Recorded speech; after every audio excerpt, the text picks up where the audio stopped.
So you may be waking up today when you're watching this video. Maybe you've already woken up, depending on where you are in the world, and you're looking in Raid and you go, wow, I've worked extremely hard.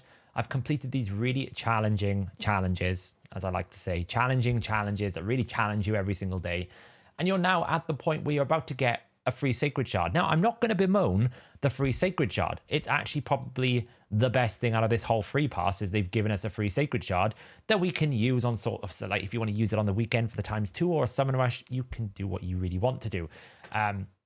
But this summon rush, this pass is coming to an end, which means that if you want to, tomorrow is the first day that you can efficiently, and I'm going to say it efficiently because some people have different interpretations. Basically, you can buy the Hero's Path tomorrow without having to buy the levels in advance, right? Because they try to basically sell it to you like, you can get this champion instantly. Tomorrow is the first day you can actually buy it and then have all of these extra rewards, which is basically you're buying the champion. You know, we can wrap it up in whatever you want. Yes, it has bonus rewards. You're buying the champion for 40 USD. Now, I haven't really done a video on whether or not I thought Xena was good. I wanted to wait until it was actually a moment in time where people might be making this decision. And I think it's actually a decision that you can't just dismiss as pay to win. And the reason why I say that is for many of us people who have spent a little bit of money, okay, I'm not a Kraken, but I'm also not a low spender. I'm probably somewhere like above low spender, where I do put like maybe £100 a month into the game at different times. Maybe I don't, it varies. I might be looking at this going, well, I have 4 years of experience trying to get a Kaimar, knowing how many shards I've probably pulled over that time. We're talking probably if you valued how many shards, okay, I didn't buy them, but if you value them, it's well in excess of this number. And for a one-off payment for a champion I know I can never get again, $40 in the grand scheme of things, it's going to cause that conflict in your brain, which I know a lot of people in comments will probably be like, resist, you know, stand against the tyranny of Plarium. That's not what this video is about. So what I wanted to do in this video is kind of like try to help you reach a decision, because nobody should really tell you what to do with your own money, but you want to be able to make informed decisions. And there's been Xena guides. I don't have a test service. I can't actually showcase the champion, but I can give you my opinion based on my years of experience about whether or not this champion is going to be very valuable for you, and going off all the other free champions we've had in the past in terms of like Ronda, Sun Wukong, in terms of where she fits in usability in turn for those kind of champions as well. So she is a barbarian attack champion, has a great aura for arena if you put her in the lead. Now, her base stats here are really good. You can scale her attack really well. She's not got a bad speed, and she's also not a glass cannon. So she can, like, you might be able to get her to a situation where she, in some scenarios, she can take a hit, but she's still an attack-based champion. So if you're talking super high-end arena, and a lot of you watching are probably not in the plat tier high-end, you know, gold 4 tag team arena, gold live arena, you're likely to be facing the sort of Tarichka, Taras, Harima, and you cannot really, and I know it sounds dramatic, you can't really kill Taras with a standard attack-based champion. The only ones that I know that can do it is like a 1% Leorius sometimes, and also a Jorgid A1 if he gets really lucky with the repeating attacks, right? There are some that can do it, but normally they're backed up and protected by like a Necret. It's very difficult to kill a Taras, mainly because Taras has 2 passives. And it's particularly important for Xena here, because Xena is going to give herself a passive where every single time she uses an active ability, she's going to get 10% bonus attack, stacking up to 100%. So if you imagine a world where you are actually able to scale this to 100%, and you had, say, like 7,000 or 8,000 attack, for example. Say that you start with 7,000 attack.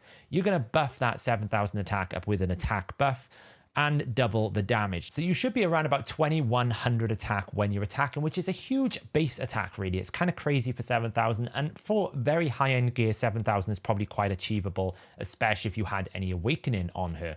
Now, if you take that concept and say, okay, so you're going to attack a Taras with 2,100 attack. Well, the first thing Taras is going to do is, by the time you've reached that point, he would have reduced your attack by 50%. Then he's also going to reduce all incoming damage by 50%. But this first thing alone, you would be thinking, oh, well, it's only going to mean that she gets like, you know, 50% bonus. That's not how this works, because what's going to happen is you're going to take 7,000, you're going to multiply it with 1.5, then you're going to multiply it with 2. That gives you the 21,000. Then you take that 21,000 and you multiply it by half. So essentially, all of the bonuses you're gaining are going to bring you right back down to earth, and you're going to be on around about 10,000 attack, which is still good. It's still pretty high, but that's not going to be enough to basically breach this, because then all of that damage you're going to deal is going to be halved again by 50%. So it's a double punishment for an attack-based champion, especially one that depends on scaling. So if you think of the top-end meta, is she going to be able to kill the Tarichka? Probably not. But what she's very good at is what Quintus should have been, which is, you put loads of buffs up, I'm going to kill you. And that is what she is very good at. If you're facing a type of team which is like Duchess with their Siphi, and then maybe like a tanky champion or something, she's going to breach all those buffs because there's so many. Like Cardiel with those buffs, for example. They're very, very difficult to defeat normally because they have so many buffs: strength and shield, increased defense, block debuffs. She's just going to come in and one-shot them, even without any scaling, because the more buffs you can put on her, the better. Now, the only downside that I think is the problem here is this kind of turn meter fill is a little bit too efficient, in the sense that you really don't want to be taking a turn until all of the buffs are out there so you can maximize it, but you end up taking a turn too early, because the concept of this is really good. They put all the buffs up, then you can guarantee yourself a turn. You already have increased attack and you one-shot them, so you're almost like trying to be an anti-buff champion. The problem is, you say like you would use in Mithrala's A3, Mithrala puts a shield and a strengthen up, and then you get a turn, and now you're basically not ignoring any defense because there's only 2 buffs, even though you know Siphi and Duchess are going to take a turn. That's a bit of a problem. The other thing that you should know before you buy is this 20% turn meter fill only applies if there are 2 or more buffs. It is calculated after the damage, which means if you breach the shield and they only have 1 buff remaining, that will not count, and you won't steal any turn meter if you haven't got any accuracy. So you do need more than a shield buff. If there's a buff that can be removed, that's a bit of a risk. And ideally, you always want to use this A3 because it's double the amount of ignore defense. 10% of the target's defense is dropped for each buff.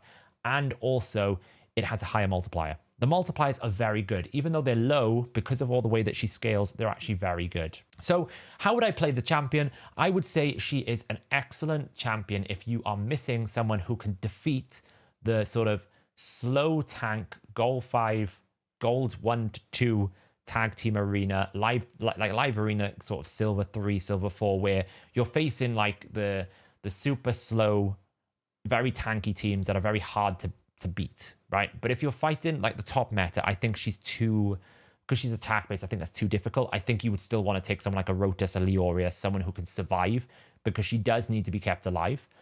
I think she has very, very strong viability in a high-end Doom Tower, where there are a lot of buffs that she needs to fight. This stealing 20% turn meter could be quite good in some situations where there is a lot of buffs out. But even if not, you can always build her with accuracy, right? If you want to take her to PVE content, then you can build a little bit of accuracy into her, so you get a 20% turn meter steal every time you do that ability.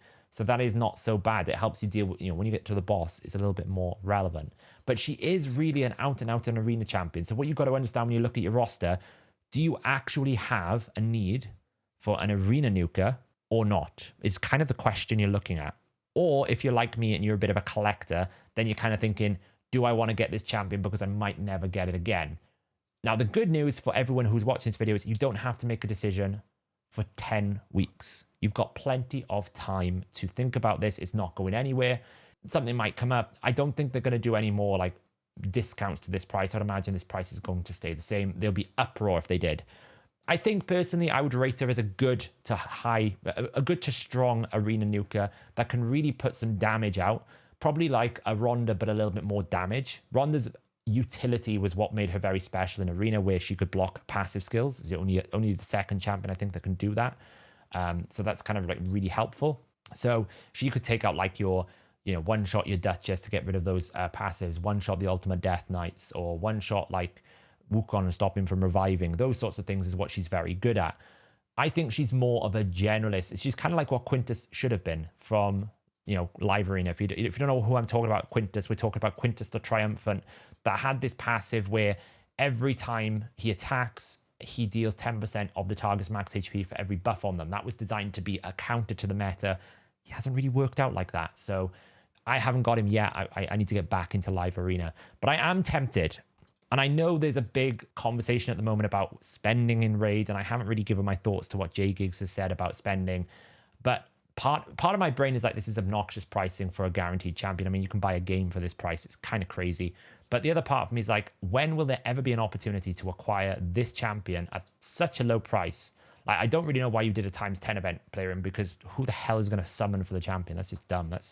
I mean, you'll save money by just buying it. Who's sitting on enough champions to win this champion on a ×10? I don't know anyone is. So I don't know, guys. Let me know in the comments below. Are you struggling with the decision? Are you on the fence? Are you totally against? Do you think it's terrible? I know a lot of people have commented on the fact that it's pay to win. You don't really like the monetization. My biggest complaint was, and I think a lot of content creators have said this, effort. It felt so low effort. The rewards you got on top of it were poor. The challenges weren't very intuitive. Basically, you don't even know you've done them before you've done them. And it just felt like such a low effort implementation. It felt bad because of that. But I do think they could have gone crazier with the price. And I think that's kind of insane. But yeah, that's my review of Xena, the Warrior Princess. I think she is a good to high-end nuker that could actually serve a lot of people good value. The fact I didn't really mention it, the affinity thing is also quite good, which means she can actually do damage to Duchess, which is often the problem when you have a Force champion. Anyone who's watching has got a Candrathon knows exactly the trauma that they're experiencing when your Candrathon A1 weak hits the Duchess over and over again and you lose because of it. She won't have that problem.